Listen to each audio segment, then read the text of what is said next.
warmest room in the property. Tell you what, it will be starting to piss rain again. Interesting, I don't know, a few hours ago, noticed there's some feathers raining down out of the tree out back across the front yard there, out back, whatever, back there. And Sarah went over and investigated. It took her a while, and all of a sudden here is, some people are saying it's a sparrowhawk, other people are saying it's a peregrine falcon. It's sitting on a branch, shredding a part of its afternoon kill. Which is pretty cool. It's just stand in the branch looking down on us, didn't care much, so I raced around here trying to find a camera and getting batteries in it, getting an SD card, and I put it on the tripod right underneath the falcon or the hawk, whatever it is. I guess I could look it up and try to identify it later. And left the camera on it. It was pretty interesting. It came out real clear. It was really cool. And then he started shredding up his bird that he caught, and then I guess he probably had enough because there's chickens underneath them and people around and stuff. And he picked up his lunch and flew off into the thicker forest. I put that up on the How to Hunt channel. It's pretty cool. I'll put a link to it in the community page in this channel.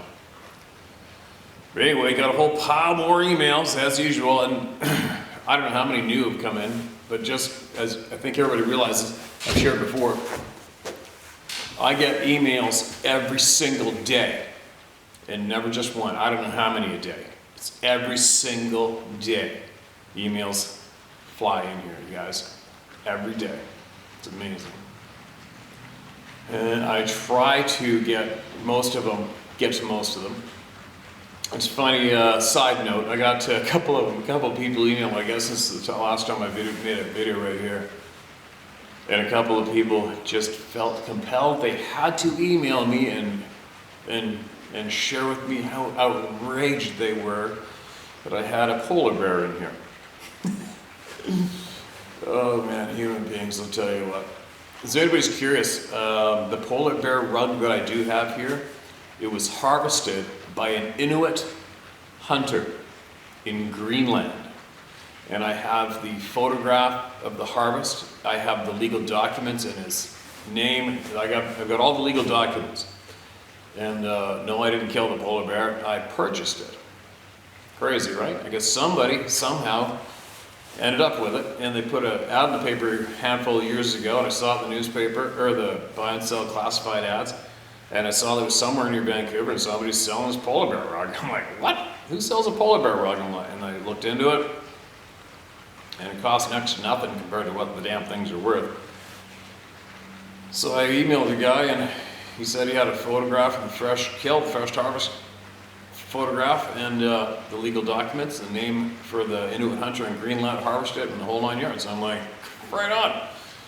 So I threw an offer at him when I bought it. Now I've got a polar bear to look at. Pretty interesting. And yeah, I did kill all the other bears. And if that offends you, you're in the wrong place. It's me playing my natural role in the face of this planet. I am a hunter, gatherer, and that's all there is to it. Nothing to be ashamed of, and I promote it as much as I can. And I even teach it.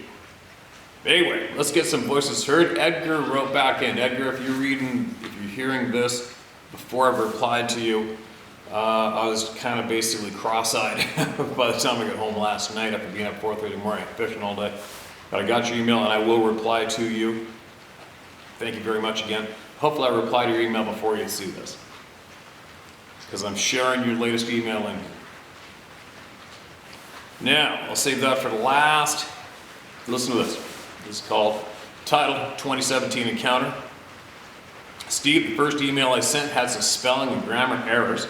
Also, it missed some aspects that I wanted to highlight, so I'm resending it to you. This one will be a little long, but I feel it's necessary to feature my experiences and how I've discovered what might be the best way to break the ice with others and open up the subject of what I call the others. Among these phenomena, I've experienced a white, black-eyed being, Sasquatch, and amber orbs. I'll do my best to recall where all these occurrences happened. Wow. Let's start with my dad. He hunted the Blue Mountains in Oregon in the Mount Emily unit. He always told me that there is no such thing as Sasquatch. I believed this until high school when I started hearing more stories of this being. It was the spring of 2009 when I was hunting turkey in the White River unit out of Pine Grove, Oregon, and I was 19 years old. I walked down towards the White River Canyon and was resting against an oak tree at the edge of a small meadow. It was around noon. The weather was beautiful, with birds and squirrels actively making noise. West of my position, up the canyon, I heard a loud, guttural scream. The woods were silent. I did my best to look at the edge of the meadow to see what it was, but I could not see it. I chose to walk quickly back up the hill to camp. The woods remained quiet for another 30 minutes. I count this day as my first experience. I knew at that point there was something else sharing the woods we did not know about. In 2013, I was hunting turkey in the spring with my buddies Doug and Alan.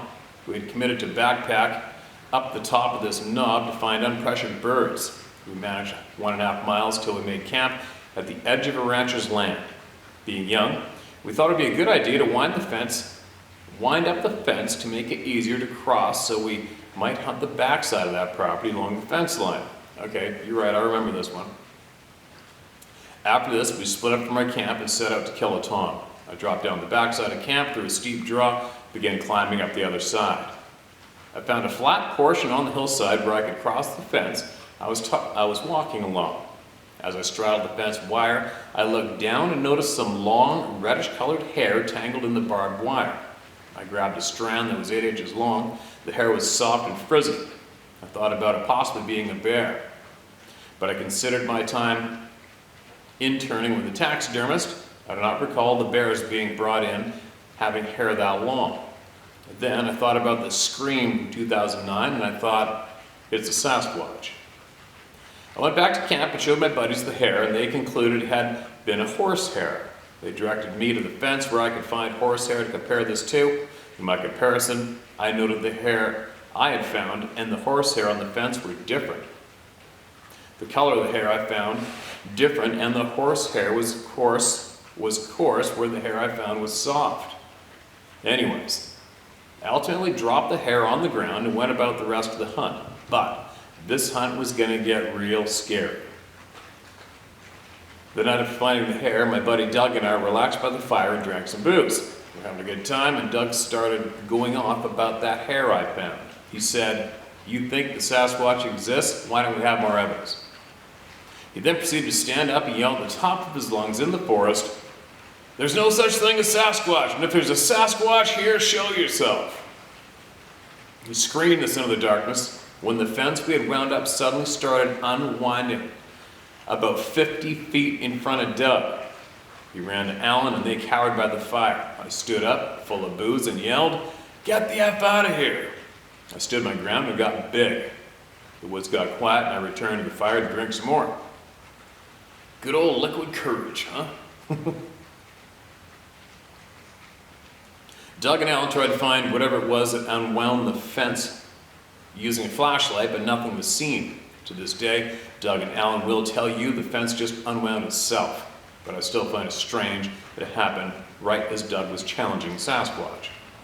2017, it was late summer in the Hepner unit. My buddy Luke and I were hunting elk with our bows off the 2107 road by Penland Lake. This hunt, and the hunts that followed, have led me to call these woods the Black Forest of Oregon. Luke and I backpacked in 1.5 miles up the gated 2107 road. We found a spot right off the gravel to set up camp. That night we slept in hammocks. It was the first night we heard a tree fall about 100 yards up the hill from us. I've been in the woods since the age of 4, and I've never heard a tree fall naturally. I didn't think much of it. However, I definitely thought something was fishy when the next day we had another tree fall some 80 yards from us while we were scaling the hill on the other side of the road from camp. And I became even more suspicious when 2 more trees fell around camp the second night. I spent that weekend looking for an abundance of diseased or damaged trees, but they all looked healthy and normal. 2017, 2 weeks later. My brother Thomas and I backpacked into the same spot as 2 weeks prior. This time, though, I was determined to sleep in a tent. All the trees falling before me had me a little rattled. My brother and I set up camp in the dark and got some sleep the first night. We headed out the next morning and put in a good hunt. Around 11 a.m. we returned to camp. While eating lunch, I sat on a log facing camp. My brother was digging in the bag of food we brought up. In this moment, I heard a light thump. I turned to my right and saw something moving quickly and not making any noise.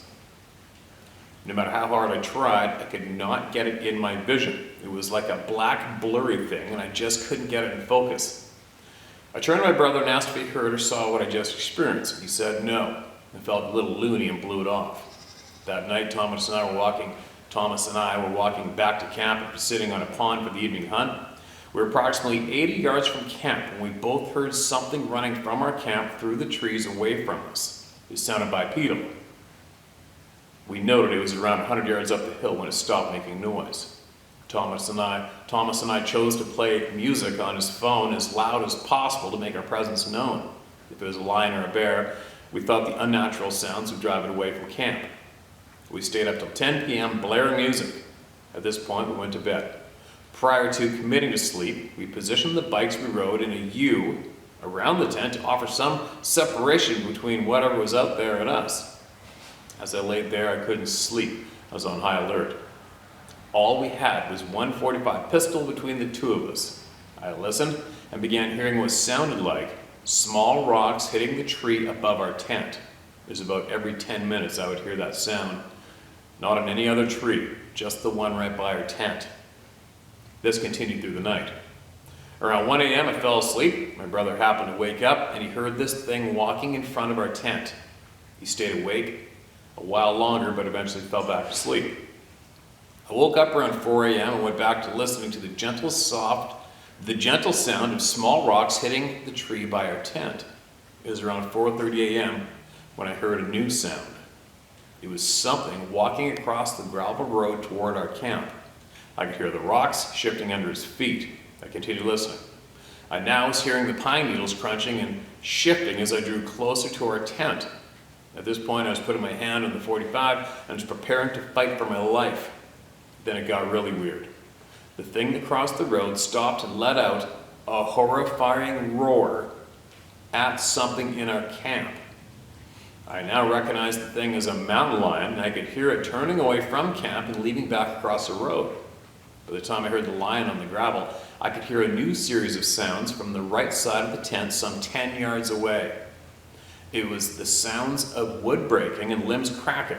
This went on for about a minute. I didn't hear any growls or grunts, just wood breaking and splintering. Everything got quiet, 20 minutes or so passed. Then I heard the small rocks start hitting the tree again. My brother and I woke around 6 a.m. and remained in the tent till 8 a.m. We were waiting there, waiting for the sun to be high in the sky before we stepped out to assess the scene.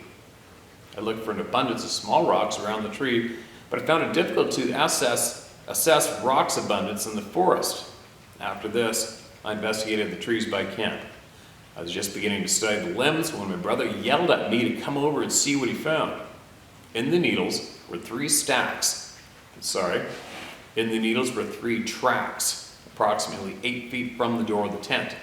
The last track in the series was a size 13 print with obvious toe depressions. I took a picture, instructed my brother to pack it up. We're getting out of here. We left, but it wasn't my last time hunting elk in there. 2 weeks later, Luke and I were back out in the Hepner unit chasing elk around the 2107 road. After the events of 2 weeks prior, I told Luke we're going to go camp near Ditch Creek Ranger Station off the main road. We did several hunts into that area and saw lots of elk, but it wasn't until the last evening of the trip that we stumbled into more Sasquatch activity. We hiked west of camp till we hit a fence line that led to a wallow. We hunted this area all day till it was dusky.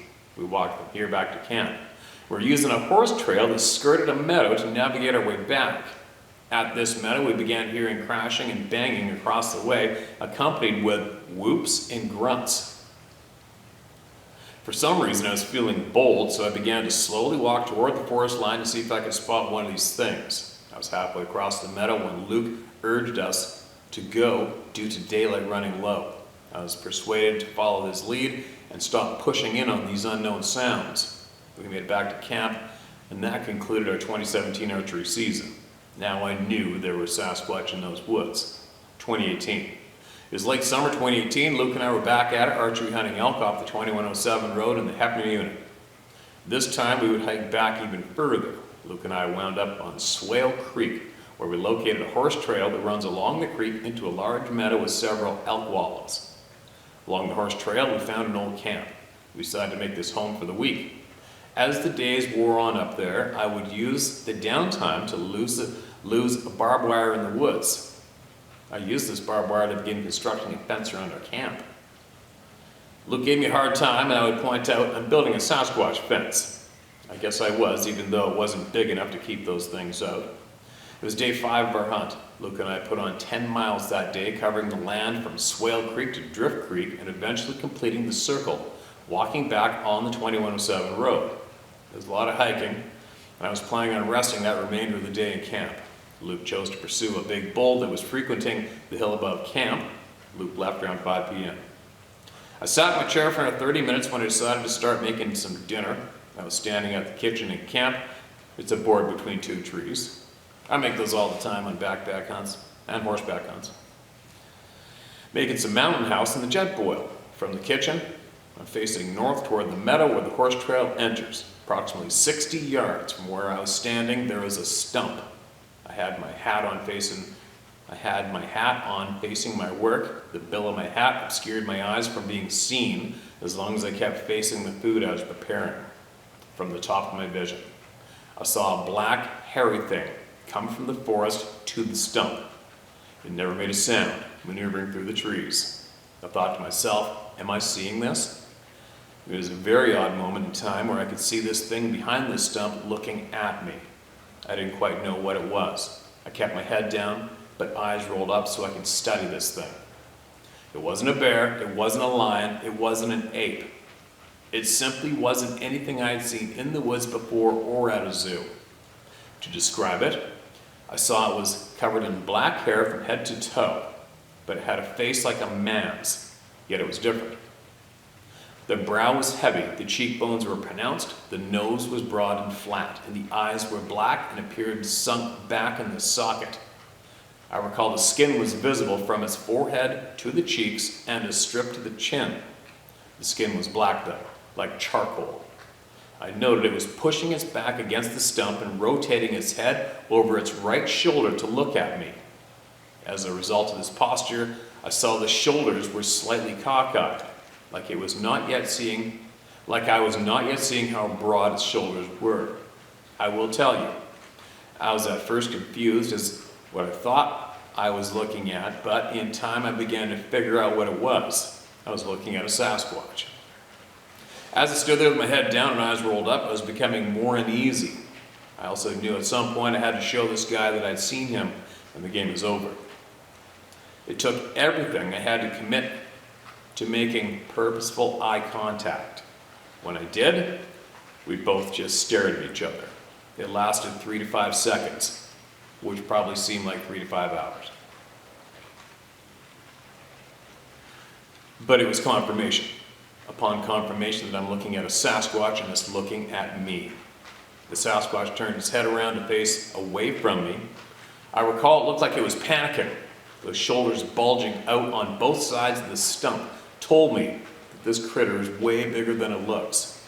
The shoulders rose up and down 2 times and the Sasquatch rolled into the thick cover across from where it first entered the trail. It moved so fast, and never once did it make a sound.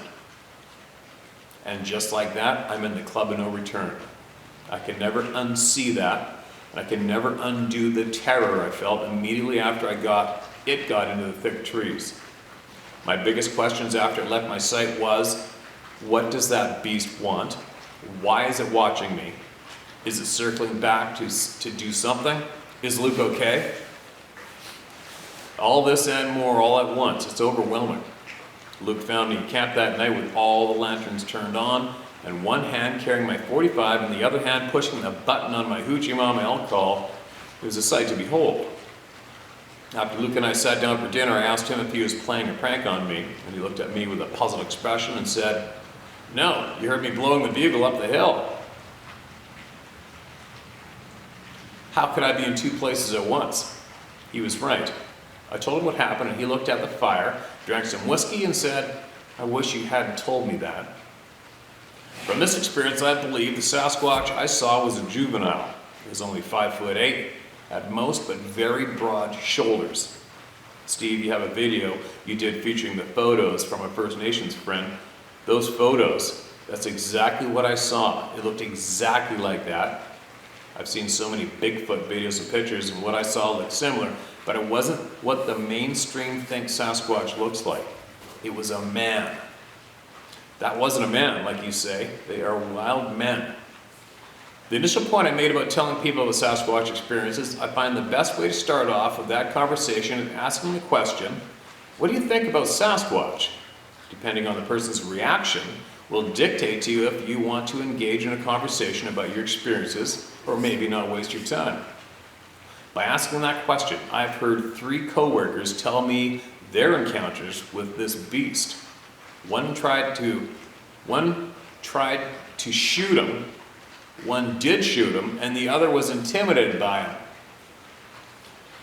There are a lot more people in this world who have experienced Sasquatch or something in the other category than we know. All you have to do is ask. I absolutely agree and know that one way too well. Stay safe, keep up the fight for truth. Sincerely, Nick Marlowe. P.S. If you'd like me to send pics of the track, let me know.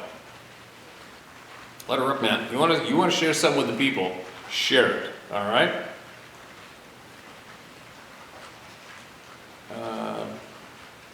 What's this next one down here? Okay, so this is your first email attached to the bottom, I guess. All right, man, that was very easy to read, came across very clear, I think. Thanks for that. Welcome to the club of no return. It's a shit eater, isn't it? So in some ways. There's so many people, isn't there? So many frickin' people. Just goes to show just how many people are susceptible to being scared of each other, doesn't it? The amount of people that have come here to share now. How long have they waited? But also now, possibly even like in the beginning quite a while ago, I'm just, like I said numerous times, I'm sitting back, quiet in the background, watching the so-called Bigfoot Sasquatch shit show go on. And now that we have so many of the exact same details shared with us across the board, some stories from the 1930s all the way up to some stories last week, and the details are similar across the board. Now, knowing how many people we have had come to this channel, I've never counted, I haven't a clue how many emails we have shared here to date. It's got to be in the thousands. Now you think about how many of those details from those honest people who were looking for some kind of comfort, some kind of a safe place to share, how many of those people shared previously to that, and I'll bite my lip on the words I want to use, that website with those idiots collecting the data and sharing what they want to share publicly, or scoffing at and deleting and kicking aside people who've shared what they don't want anybody to know, or sharing people's stories and changing the stories of what they've seen. Now, do you understand why I have no respect for the head of that group? The damage they have actually done to innocent people far, far outweighs the good they've done at this point of the game. And the numbers of people that you've seen come here to this channel backs that up 100%. Picking up what I'm putting down? It's such a violation as far as I'm concerned when you know the courage that it takes for someone to come forward finally, when they're scared of ridicule, scared of being scoffed at, scared of not being respected, when they're just looking for somewhere to share their honest experience, and they finally get up the guts to do it, and they get shit on or treated like a piece of shit from that group of people. Right? Sorry, getting a little excited there. I'll pull myself back in. You see what I mean? There's so many people. And now you understand why so many people have waited until now before coming out and sharing what they've seen. because that's all there was previous. It's a bunch of frickin', I'll bite my lip. I think I got across what I'm feeling. Let's get back to the people. Let's get back to the people. This is titled, "It might look long, but it reads fast, and I tried my best to check punctuation. Thank you very much." Hello, Steve. Try to make this quick and not take up too much time. Nothing spectacular about my experiences compared to a lot of others, but they happen nonetheless. First experience, fall 2017, I was in the process of moving back to my hometown in Fort St. James, BC. That's your hometown, no shit. My husband was trying to relocate for a towing company, but ended up welding for the guy instead. We were staying in town in the tow yard in a big holiday trailer, waiting on our rental to become vacant. We had about a week to go with cramming 6 of us into a large holiday trailer. In Fort St. James, it does rain quite a bit in the fall because of Stewart Lake. Myself and 4 sons have been locked up in this trailer, avoiding the weather, and I was going insane, the boys doing boy things. No doubt. I mean, don't feed them chili if you're in a confined place, just saying. So I decided to take the boys to look at my own childhood home out of town. It's on Highway 27 coming in Fort St. James, situated across the highway from a few sand pits. 52 acres backing onto Crown land and First Nations land that went on forever. Just after our driveway was Spencer's Pit, now called Brad's Pit. Brad's Pit. Spencer's Pit Road is a few kilometers until you get to the end, which ended in a very old Forest Service road that led into a big bay a good 30 kilometers away on Stewart Lake.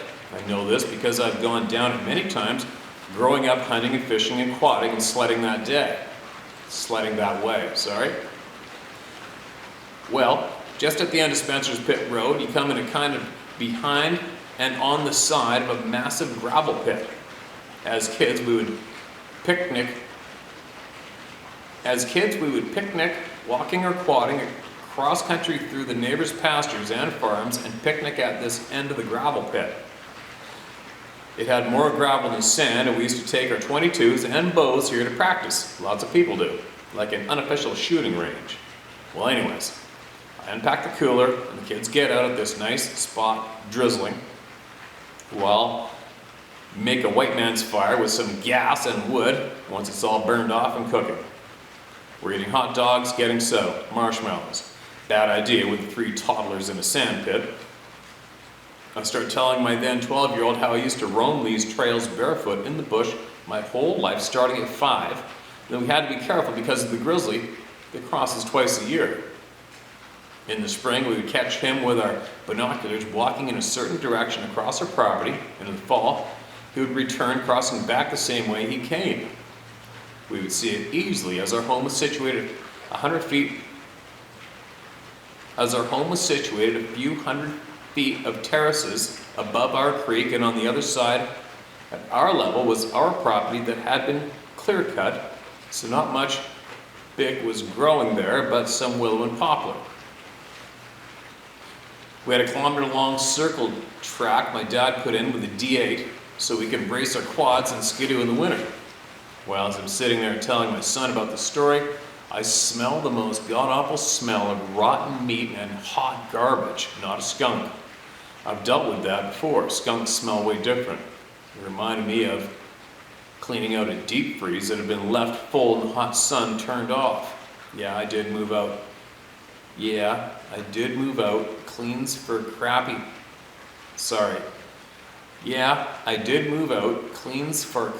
property management a few times in my life, so I'm pretty dead set on my opinion of that smell.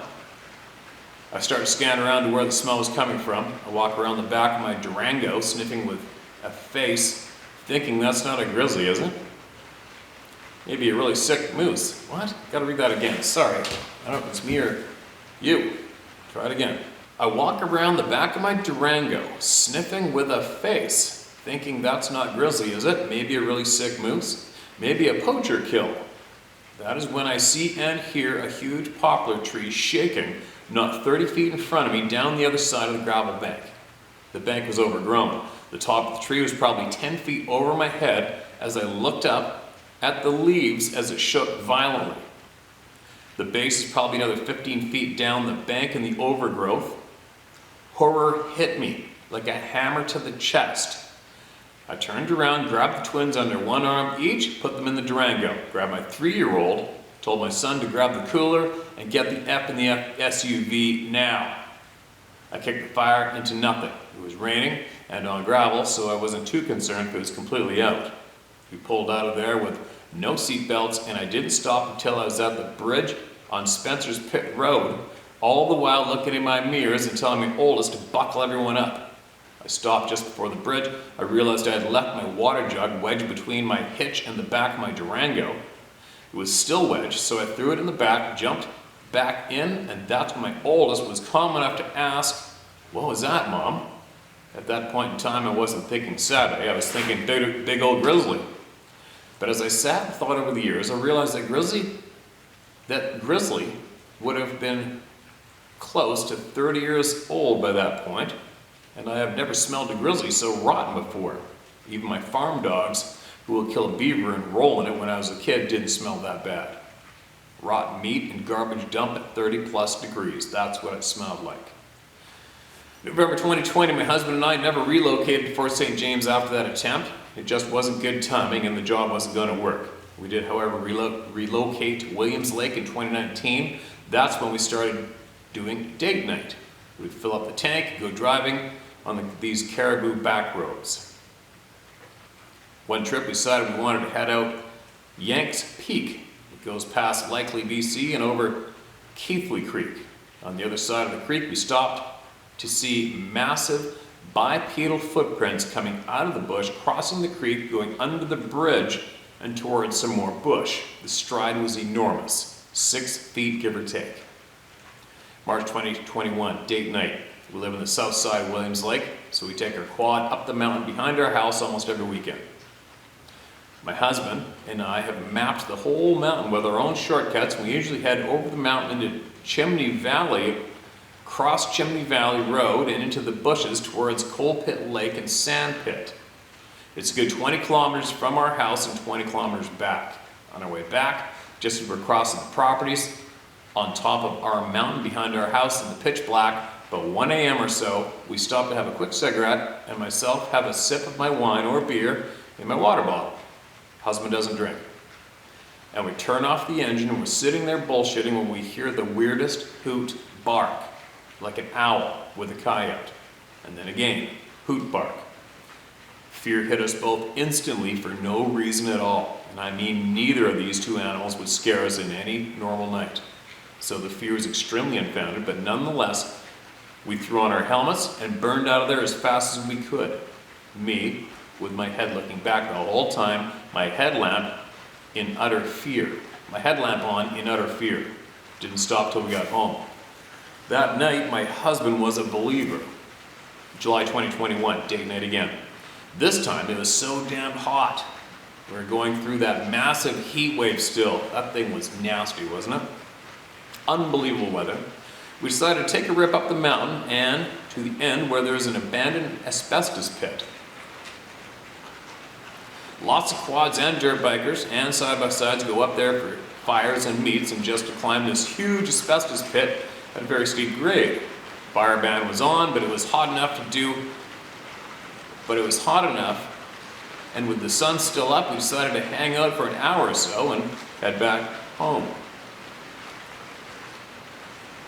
I was sitting on the quad, legs up relaxing. My husband was admiring a bench someone had bushcrafted for the view on top of the pit.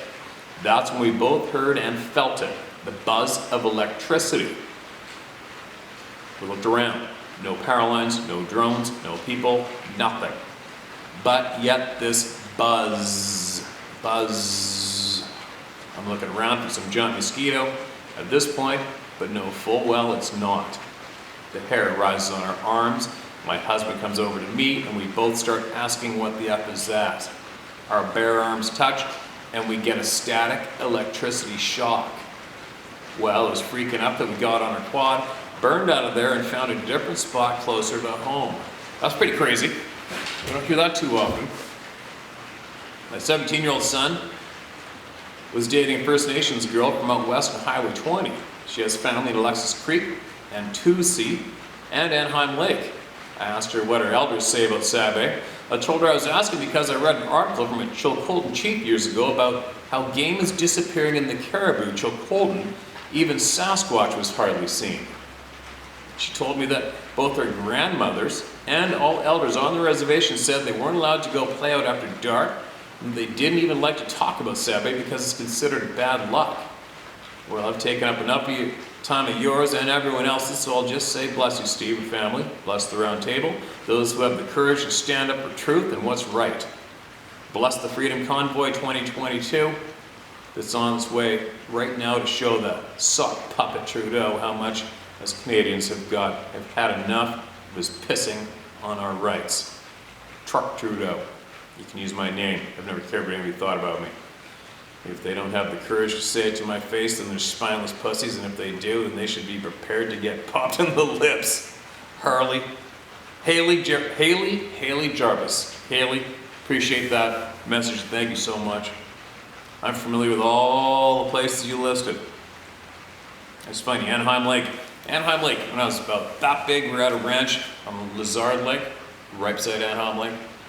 I'll never forget that. I remember, it's off topic, but I remember thinking, man, I'm a cowboy now. I have a little cowboy hat on, my cowboy boots, my fishing rod. I jumped on this horse, rode it to the back of the ranch, to the head of the Dean River, thinking I was real cool. But I met up with these First Nation kids whose family was working the ranch. They were living in a huge wall tent off the side, and they were like, hey, snuff, want some snuff? And they called it snuff. I'm like, oh, hell yeah. It's Copenhagen. And they're taking dips out of this shit. And I'll never forget it. I took that stuff, but I didn't know to spit it out. I guess ate it. And all of a sudden I started to get so dizzy and so screwed up I couldn't even get on the horse. I remember grabbing the horses and brought the reins and their lead rope and my fishing rod in one hand, and literally staggered all the way back to the ranch. And then I just started power puking forever. Honestly thought I was dying for real. I couldn't figure out why everybody was laughing at me. I'm like, why are you guys laughing? I'm dying. I'll never forget it. Every time I hear the word Anaheim Lake, I think about puking. And from that day on, and you gotta think of how many years I spent up north, and with all the old school cowboys, and everybody in the north chews. Everybody. And still to this day, when I see somebody get that tin out and start flicking it, my stomach starts to churn. Oh. Probably not a bad thing to happen, right? But anyway, I do remember hearing of this, what's it called, the Blackwater, right? Out back behind, looking straight west, I think it's called the Blackwater. And I know there's been tons of sightings all around there. Tons of sightings along Williams Lake, tons of sightings along the entire frickin' highway from here to Williams Lake and farther out past. Now, but the static electricity that you mentioned, that's interesting, right? That's very interesting. Dave Plaitis might have more information on that particular detail than I would, because I haven't heard enough of it here, right? And I haven't experienced it myself, so. Thank you so much for sharing that, appreciate it. Appreciate it.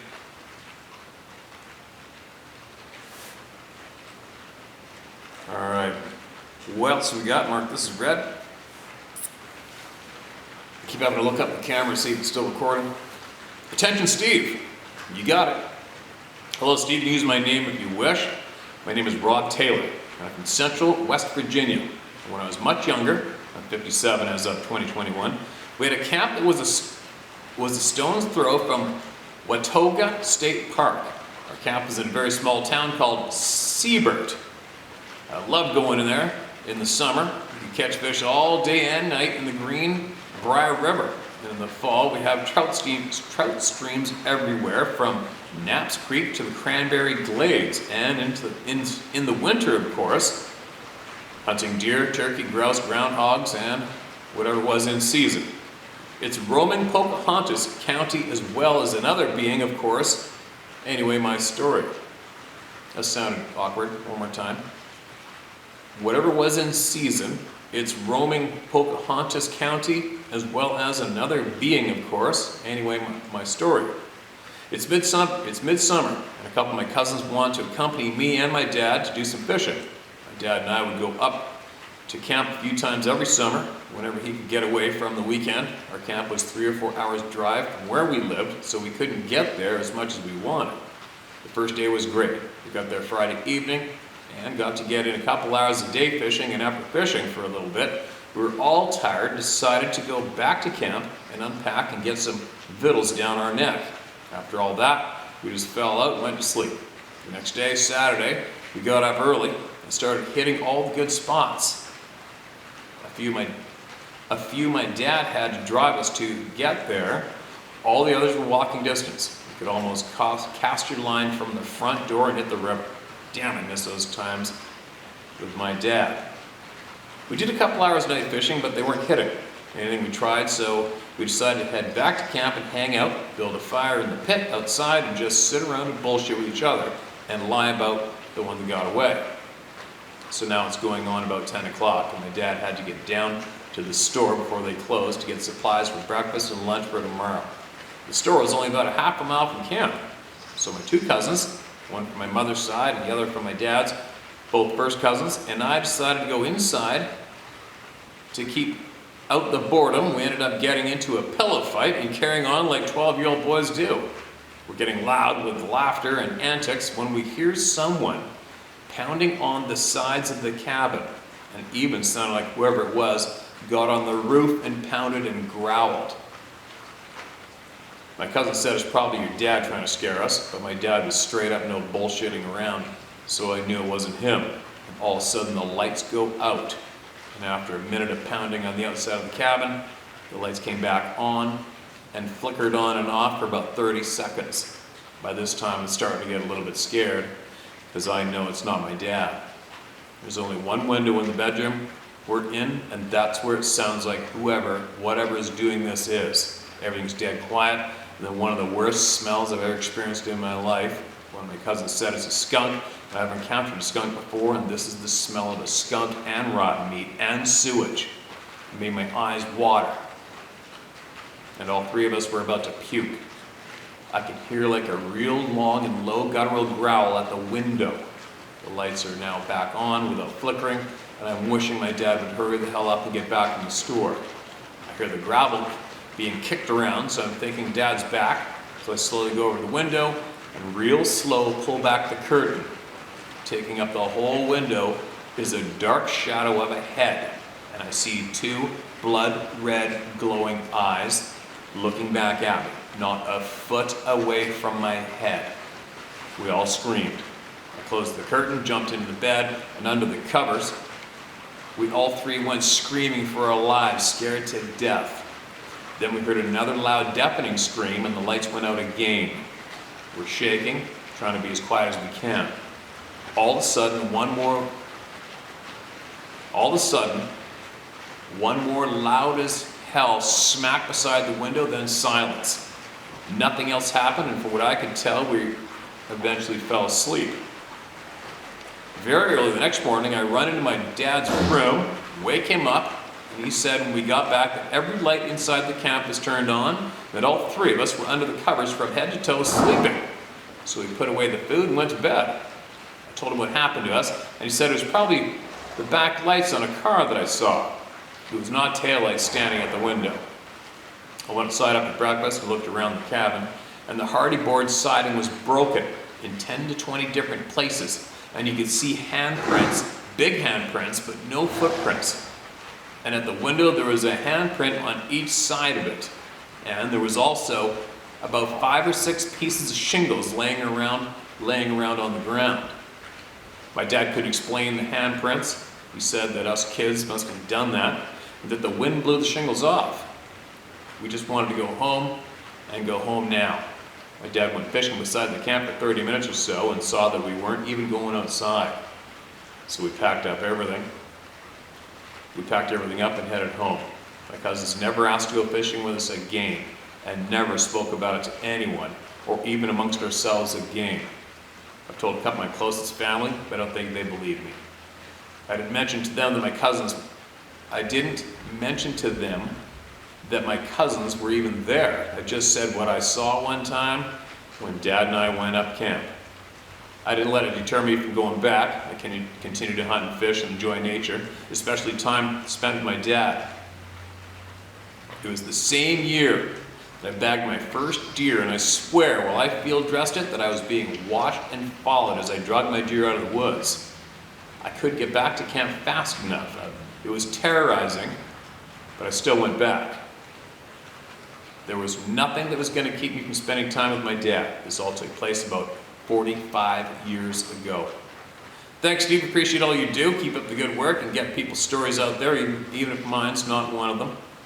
Been watching you for a while now. Started when you were guiding people on hunting. I think my first time watching you, one of the guys fell or was bucked off his horse and cracked his head open. I think they were hunting for a ram. Not sure. Been a while. Thanks again. Yeah, this is a guy from Mexico, but fell off his horse and landed in a pile of boulders head first. But he got his ram and he got his goat. Anyway, thanks for sharing that, man. And I'm pretty certain by now, after you've been listening to all these stories, you know what you saw. You saw the same thing that thousands of people have seen. One thing you gotta wonder, that I just thought about while I was reading your experiences, why don't they smash the windows? Isn't that funny? They beat the shit out of the side of the house hard enough that that would smash the glass if they hit it, but they don't smash the windows. I wonder why. I wonder why. A whole pile of stuff, actually. Something else. Anyways, I just gotta go deal with these horses for a minute and come right back. Alright. I'll read one more, I think. I don't know how long I've been doing this. I'm gonna read one more from the new people, and then I'm gonna try to find Edgar's and get that one out. Some answers to your questions, pieces of the puzzle. Dear Steve, I want to thank you for all you're doing. You're the first person who has broken the wall of silence regarding the Sabe species and other information in a free zone for people to talk about what they have seen. You might be able to share some information that might help your listeners. A little about me. I am a scientist that started in the pharmaceutical industry in the labs and was approached to do additional testing in a nearby naval base that was supported by my employer. We would test samples and provide data with no questions. My unique ability was to take insignificant data points and establish trends. Each lab was isolated. We could not talk to other scientists. I continued my work in both fields, raising through the ranks in both the pharmaceutical industry and as a consultant. My eyes were opened when back in March of 2020, where I was in those early Viro 19 meetings with pharma and government, US agencies. It was then I realized the truth. Since that point, I have aligned with a group of scientists from around the world discussing the truth about our true timelines, the Sabe and others, and medical truth. The people writing about the pineal gland. Pineal gland? Pineal gland? And raising our frequency are correct. Each human RNA resonates at different frequencies. However, our pineal, is it pineal gland? I'm gonna call it pineal, whatever. Someone from New York's gonna correct me. Just kidding, you guys. However, our pineal gland and frequencies have been lowered over time. The human eye can only see about 2% of the light spectrum, and sound only 20 Hz to 20 kHz. This plays a role in us being unable to detect these beings. Sabe are two-dimensional beings, but superior to us in their ability to move between the second and third hours dimension. This is why these beings can just disappear. Through meditation and cleaning our pineal gland, we will be able to protect ourselves from these and other beings. You notice how seasoned veterans freeze with fear when these things are around? This is their ability over us until we can recognize this energy. Sorry if I took up more of your time. I know you like to knock off about 3 letters a day. I'm not crazy and would be happy to share more if you would like.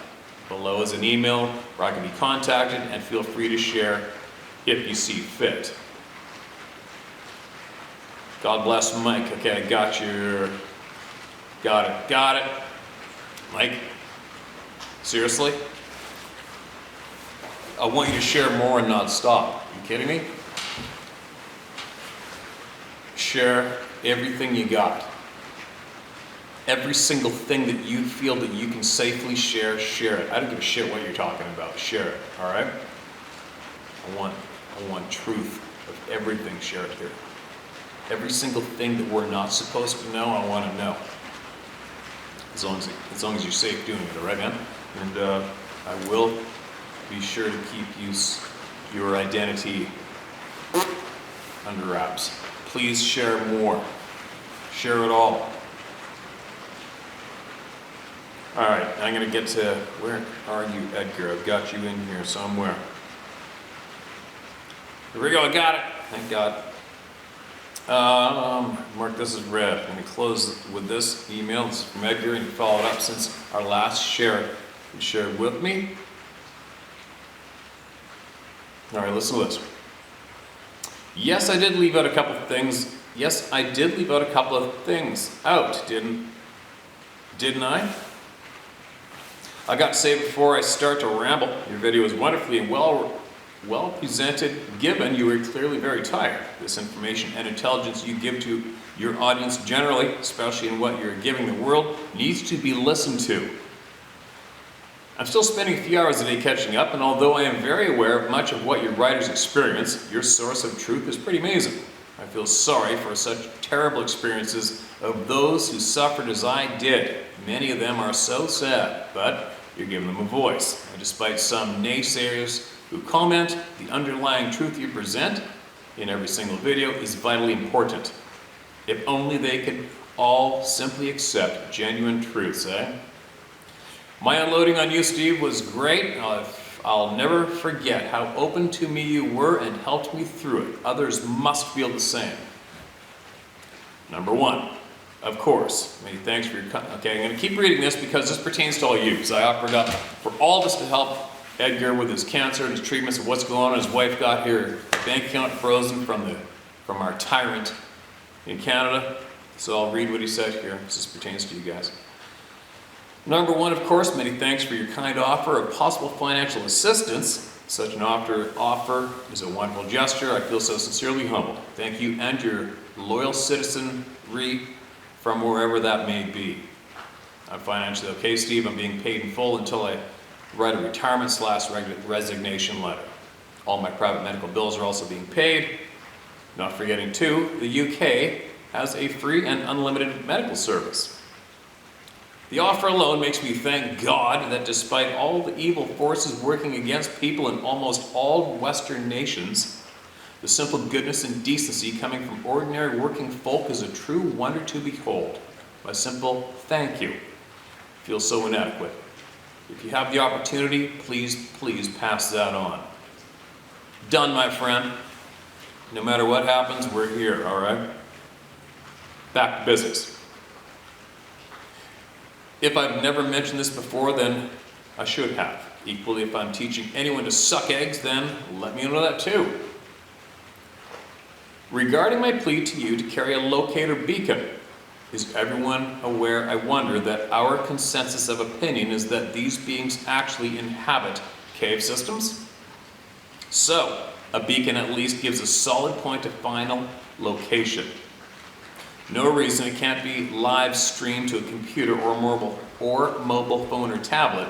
The first place to search would be at the precise point, looking for a known or unknown cave entrance. That final point may or may not have your footprints there, or thereabouts, or you may even see prints that suddenly vanish at that point. Often there may be nothing at all to see, but it's absolutely essential to concentrate resources to find a cave in the vicinity of a final location. I ain't going no cave. There is no way, of course, that GPS or any other signal is able to penetrate once inside a cave, hence the importance of that last known location. Having said that, there are far too many mysterious disappearances in every country, and not all, if any, are due to these beings.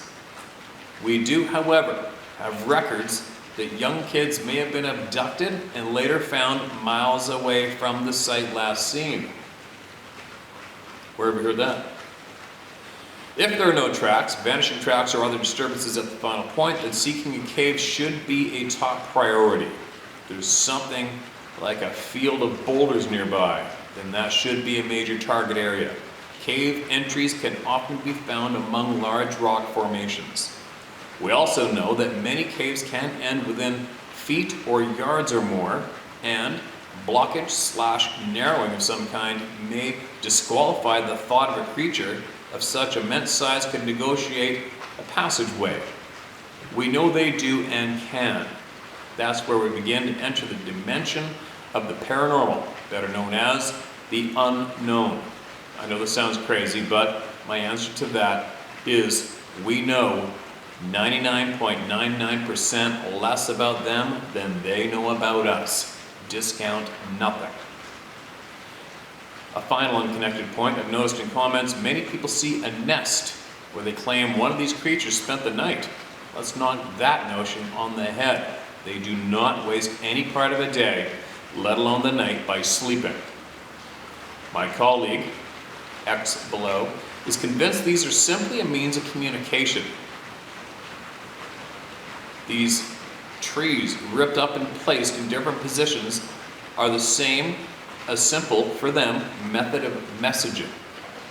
Not forgetting the very obvious, Steve, what if you are knocked unconscious or out of phone range? Final note on caves. Some of our specialists have gathered fresh DNA evidence 216 plus kilometers inside a cave system. I think that was in Kentucky. We know of many caves with less than 1 meter entrance that can branch into a mile upon tens of miles of roadways. Okay, quick break on that. So I Googled that up, and sure enough, there are caves in Kentucky that go upwards. I think they've explored them up to 400 frickin' miles, but they go further. How insane is that? I also had a man told me years ago, and I forgot, that the Gordon River area, Gordon River is near Port Renfrew, Vancouver Island, apparently has something like twice or 3 times as many cave systems for spelunking as the popular spelunking cave area of Oregon. I remember that's what he told me. So it's talking about the Sasquatch beings. An old girlfriend's dad, Faller, and his crew had one walk across in front of a pickup truck in the headlights near Gordon River. And that's what this man told me. There was a shitload of caves as well around Gordon River area, but I didn't have any idea myself how deep these damn caves were until I just read this. Thank you, Edgar, and I Googled it up myself. Check it out, you guys. Holy shit. Side note, if it's of any interest, Steve, we have a collection of DNA samples dating as far back as the 80s. If it's relevant in any way, our lab rats, slang term for our biologists, have about 200 plus samples. I can easily get a hold of the findings. You know what I'm going to say, Edgar. Get on it, right? Of course we want to hear about the findings. Easily, please, if it's not a trouble, please do it. Although I have a feeling we're going to already know what the findings are. I would love to hear it from you and your colleagues, especially if you have 200 plus samples. I thought Dave Plius and his crew were the kings of that number with over 110 or 14 of them. X above. I exchanged emails with someone I've been working on to get in touch with you. He's a friend. He's a mine of information. He is the guy, we call him the professor, who is finalizing a treatise on the dog faces. I forget how to pronounce that, sorry. Actually, I don't even know. I know it's a word. Who is finalizing a treatise on the dog faces. He is a professor, and right now, he'd love to get in touch with you. He has loads of experience with all the species we see and know of. I'll get his recent work when done, but a tough nut to crack in terms of opening up. He has done loads of research on these beings, particularly in his efforts to understand the language they speak. I'll leave out his, alright, I'll just say this. Well, no, I'll leave out his qualifications, Edgar, alright, because that list of qualifications probably narrows it right down to who he is, alright? Let's just say to all everybody listening, he's got qualifications, holy shit. Okay, the next paragraph, Edgar, I'm going to leave out because you got the names. We don't need that to share that right now because I want to protect you and your sources, okay? I've invited him here. We're very old friends, so he and his wife will visit from the blah blah blank until the blank blank blank. That's when I'll get his treatise on the dog faces and anything else I can get out of him. All right, I'll miss the rest of that. If I missed anything, Steve, that I should explain, then do let me know.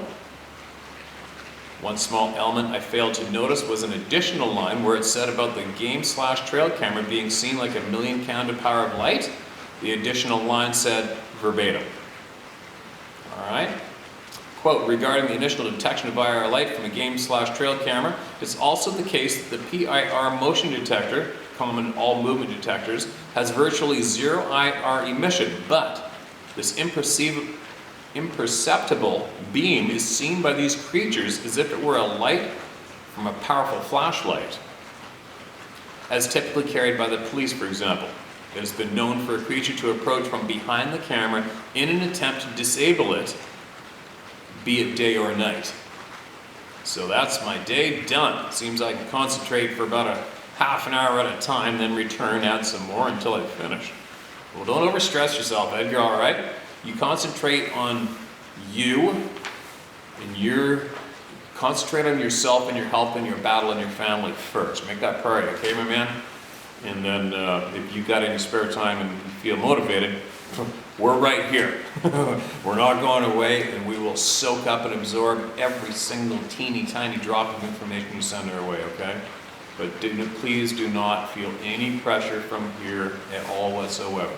All right, your time is precious, and I would hope that you would spend the majority of that fighting what you've got going on inside and spending time with your family, okay? Anything, any amount of seconds that you deliver towards us, I cannot put into words how much it's appreciated. I wish I could be able, you know what, if I could travel, if I was actually living in a free country, being healthy like I am, I would fly over there to hang out with you guys and talk in person tomorrow, if I could. Kind of brutal, isn't it? Living in this so-called free country. I'm healthy, I pay my taxes, and I am being held hostage in this country. Hostage, illegally, as are thousands of others. It's some crazy times, let me tell you what. I'm going to bite my lip on that topic right now, otherwise I'm going to say something that'll cause somebody to come to my house and kick the door in and take my guns. Try to, anyway. Kind regards to you, Steve, Sarah, and the menagerie. Ed, got it. And I also received your second email. Roger that. And that was a personal note to me, you guys. And yeah, Edgar, if you can encourage your friend, your contact, and others to get a hold of me on that same email, I would absolutely appreciate it. I'd be all over them like a fat kid out of Smarty, trying to get as much information out of them as I could. But we're slowly getting there, don't you think, you guys? We are slowly and steadily getting there. We're going like this, you know. A lot of people who sadly are confused and think this is about entertainment for their asses. It's not. But years ago I was a bit of a fanatic and looking for information on these things, getting every book I could. They were limited at the time. And then not so much later on after I started looking for those things intentionally and kind of have my ass handed to me. I'm good. If they want to be left alone, I'm leaving you alone. I don't need you after my ass. But I strongly feel that we are, I mean, we go along, we share, and then boom, all of a sudden we get something significant, I think is significant, and then we keep sharing, and then boom, we go another notch higher, and it takes a little while in between notches to notch up, but I would like to think that we are increasing our knowledge base substantially than what we have previous before all the people came here speaking freely. Would you agree or no? I don't know. That's the way I feel about it. I feel we are gaining in leaps and bounds. And I don't think it's going to stop. And for all of you who think we may be getting a little too close to ruffling feathers and I should protect all the content, I've got it all. I have every single email, shares, videos, call them videos, I guess. I have every single email, video submission to this channel. I have 2 or 3 copies of, and they aren't connected to any computer that's connected to the internet, and they're safe. All right, you guys? So if someday I get in one of my moods and I piss YouTube off again and cross that line for the last time, and they delete me or I get deleted from wherever, it doesn't matter. They're not going to be able to get rid of me. I'll post it all back up. I'll complete the app and I'll put everything into an app. Until I guess they get to Apple or Google and delete that. But for now, we'll keep going this route because we can. Everybody's here, all the content's here. But just so you know, it's all safe. And it's not ever gonna go away. They delete me off of here or everywhere else. I just got Facebook locked. Facebook just messaged me and informed me that I'm locked out of my account unless I give them my phone number. So of course, up your ass, Facebook. You don't need my phone number, you're not gonna get it. I don't give a shit if I'm locked out. How's that sound? Yeah, so if we do get completely gonged, don't worry, I'll be back. You're not gonna stop me. There's no way you're gonna stop me. Anyway, that should suffice for now. It's pouring rain. I gotta get horses in, get them fed, go inside, edit this up, load it up, to be ready to hit tomorrow. So there. Share my story at howtohunt.com. All right, that's where you share it. Got a handful of people telling me that people can't find the email. I'm pretty sure it's mentioned. Maybe we should start putting that in the links below, possibly. And it's pouring up there. Here we go. More shares done. 200 plus DNA samples. 200 plus. And the results are easily obtained to be shared with all of us through this channel. That's going to be an interesting day when that lands, all right? Looking forward to it. Here I go. See you guys later on.